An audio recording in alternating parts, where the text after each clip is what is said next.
Hey everybody, what's going on? Welcome back, it's Jordan here. Today is a pretty exciting day because we're going to be finishing the Lego City Zoo. And of course, it's going to be placed in the city right there.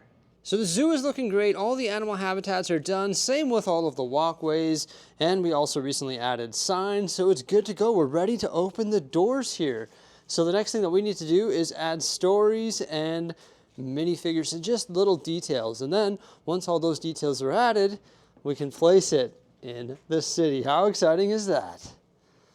Placing minifigures within a large diorama is always one of the funnest things about building Lego, because this is where you can bring the diorama to life. Like right now, it's just a blank canvas and it's just waiting for those minifigures to be posed in there in specific ways that bring it to life, and it's just really exciting. And you know, getting to this stage of this build has been a journey. There's been so many changes to the different concepts and ideas, and it's really cool to see them finally come to life here today in this video. But there we go, Mrs. Bricksie and I are zooming around, adding all of the minifigures and also adding a bunch of details as well, such as benches, trash cans, etc. Now after building a diorama, it's really fun placing it in the city. It's so cool how it was upstairs, and now I can just transport all of these giant modules down to the city here, pop up through the access point, and place them where they need to go, connect all the different sections, and piece it together like one giant jigsaw puzzle. It is pretty cool. Some of these modules are pretty big, and it was pretty funny hauling them down the stairs. Had to be super careful. Didn't want to drop any because that would just be devastating. But luckily, there was no casualties, so that's good. So there we go, the zoo is now placed, but after placing it, I noticed that we had the 16 studs of green in front, like where those food trucks are, out front of the entrance, and where the drop-off point is. I may as well detail that area because it's sort of part of the zoo. So that's what we're going to take care of next. This is definitely a lot better now. We decided to change up the green color to dark bluish gray, and that gives a nice parking spot for all of these food trucks. You can also see we did 6 studs of sidewalk all the way along. We've got some fun stories there, like the police officer buying a donut. This lady here, she bought a donut. We've got the slushy truck there. This guy's pretty stoked on getting some carrots. And then these two ladies here, they just bought an entire pizza. The drop-off for the zoo has been improved as well. We replaced a bunch of the green plates with just like random colors, then we tiled off over top of those. We put a massive row of bushes all the way along here, and as you can see, there's some people that have been dropped off at the zoo, and they're getting ready to make their way inside. Improving the look of the plates in front of the zoo was definitely a must. We had to get that done, and also it just added some stories and stuff. It made this area look a little bit more cohesive. In previous videos, I was struggling with the Z in the flower arrangement that spells out zoo. But as for the comment section, thank you so much for the recommendations. I added 2 jumpers rather than 1, and it allowed us to space out those flowers a little more evenly. And I think that Z actually looks like a Z now, so that's good. So the zoo, it offers tours. We've got a lady right here who's about to start her tour. She's got her flag. You'll notice there's more tours happening throughout the zoo. There's our souvenir stand. Somebody just bought a fresh Spider-Man t-shirt. I don't know why they're selling Spider-Man t-shirts from a zoo souvenir stand, but there you go. We've got a hot dog stand right there. And right over here is the washroom. And you can see this young lady over here is pretty impressed by the gorilla costume. Our zoo is stroller and wheelchair friendly, so we've got this lady here with the stroller, and beside that there's a garbage can and also a recycling bin, and you can see one of the zoo tours is about to start. There's the wheelchair friendly bridge right there. I did modify the bridge. I did increase the height of the handrail as it was too short, so you can stand there, you can get a great view of the aviary and also the flamingos below. If you continue down this way here, you can get a great view of the alligators and also Old MacDonald's farm animals. We made a little mini build here, and this is a feed, like bubblegum machine style build, I guess. You can see the feed in there, which is the 1x1 studs. We've got one of these pieces upside down, and then a headlight brick with a candlestick in the bottom, and we found these in our minifig accessory drawer. It's like the wind-up piece. It's perfect.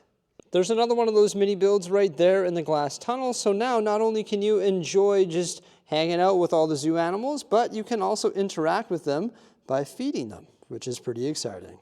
Guests can make their way down this ramp and check out one of the main attractions, which is the lions. They've got a pretty cool viewing window, which has two different styles of curves using various glass elements. You can see a family is checking out the lions there, snapping a photo of the one on Pride Rock. Below Pride Rock, there is a little den for the lions. They also have some high ground way up there. So they have quite the habitat here in the zoo. There's definitely lots of different things that they can interact with. Jumping over into the elephant enclosure, not that the lions would ever think of doing that.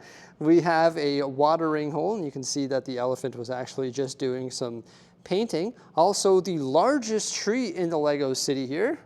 It is a massive tree that is slotted in place just using some jumpers, so it's very easy to remove. You can see the size of it. It is just gigantic. It towers in the background of the zoo, which is pretty cool. You're going to notice that there's some scratching posts here and also doors leading into the mountain in behind. Eventually, we're going to add some details and stuff inside the mountain, but for now, it's just a visual that the elephant enclosure does indeed go into the mountain, and that's where they have a nice quiet place where they can go hang out, and there's like an indoor habitat for them. And let's just pretend that there is another elephant hanging out within there. There is a pretty big like trench here, or barricade, for the guests so that the elephants don't leave, and I think it's pretty cool because we were able to dig right down into the mills, and you're going to notice there's a lot of watering holes throughout the enclosures. And this one here is dug down like 3 bricks.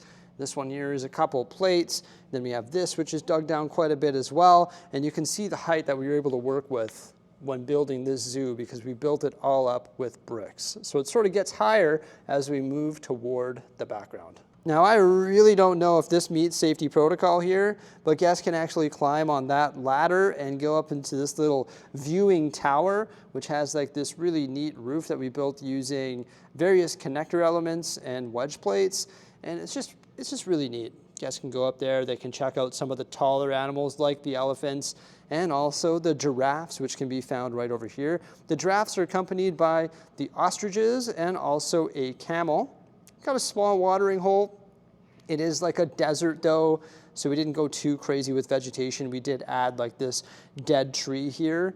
We could probably add a couple more dead trees and maybe some more vegetation throughout the zoo, but I think this sort of gets the point across. We've got some random groupings of vegetation and also some droppings as well about to be cleaned up. And then we have this removable guardrail here, and that guardrail matches the guardrails along the entire raised walkway here, which is pretty cool because we've got an angle built into it.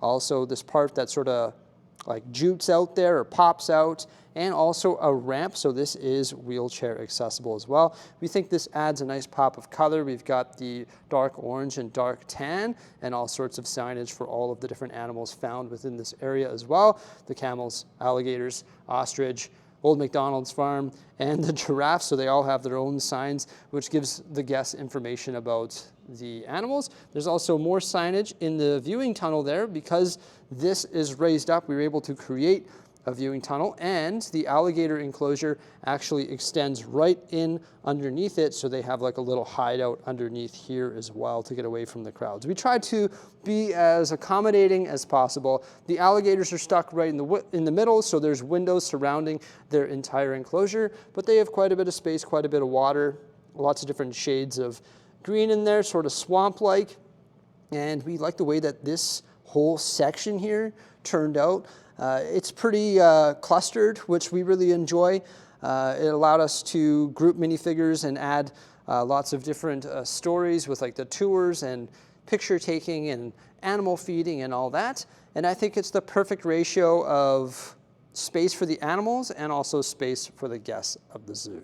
One of the larger attractions in the zoo is actually the bird aviary, and that is this large sort of glass box that you see in the center here. It has a pitched roof, and it's built right into the back rock wall. There's actually a waterfall that's coming down off the back wall. We don't know if that's a natural waterfall yet or if it's human-made, like sort of superimposed, because we haven't really dealt with the upper area. But that's what we plan on working on next here in the Lego City, is the upper area where we have the botanical garden and also the area in front of the zoo as well, as there's a lot of open green space there. But the aviary there, it has a large tree in the center.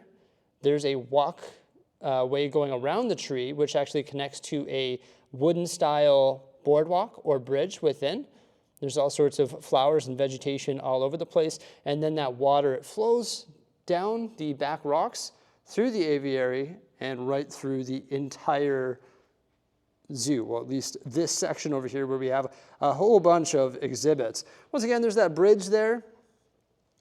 You guys can take that bridge to access the aviary, which has a double entrance right there so the birds don't escape. And there's a popcorn cart right there, so you can get some popcorn. Just please, no feeding the animals. Then we have this nice walkway with all the jumpers and 1x1 plates and 1x2 tiles. And you can check out the monkey enclosure. A lot of these went through a lot of different stages of trial and error, building the monkey enclosure, building the aviary with the pitched roof. So there's a lot of developmental phases that all of these different enclosures went through, but we're really happy with the outcome. So we've got the vegetation on the top, and then on this side we actually have some monkeys. I guess I should probably flip those monkeys to the other side so they're forward facing. But we've got the banana lovers sign right there, which I think is a lot of fun. And you can also grab a snack from this awesome concession stand. You can make your way down into the Arctic area of the zoo, where we have some of the animals that love the cold, such as the seals and the penguins. The penguins do have a cave that they can go into and hide out, and so do the polar bears. It's built into the back rock wall there. There's there's just a few different types of vegetation here. I guess we have the fern elements there, and then off the side wall of the aviary we have some basic tree elements as well, which is sort of like artificial greenery growing off the side of the aviary. And then we have these angled walls which add some different dimension to these enclosures, and then the snot-built walls, or the studs not on top walls with those studs facing sideways, dividing the different animal enclosures. The pandas are pretty cool as well. They've got this really nice Japanese style backdrop with the dark red, dark green, and gold accents. And then they have the temple style covering there as well. There's various pieces of bamboo, some fallen over logs in there, all sorts of different shades of green, and wedge plates. They've got the curved wall and a little glass viewing window. And then there's another glass viewing window right here for the Black Panther, and a tree that fell over. There we go. But we've got the Black Panther right here, and it has a custom-built hut and different height variations along with some water. And an angled wall right there dividing the Black Panther with the tiger. And then over here we have the bears. You can see these guests are checking out the bears. A bunch of guests checking out the monkeys. Some are pretty stoked. They're giving each other high fives, taking pictures.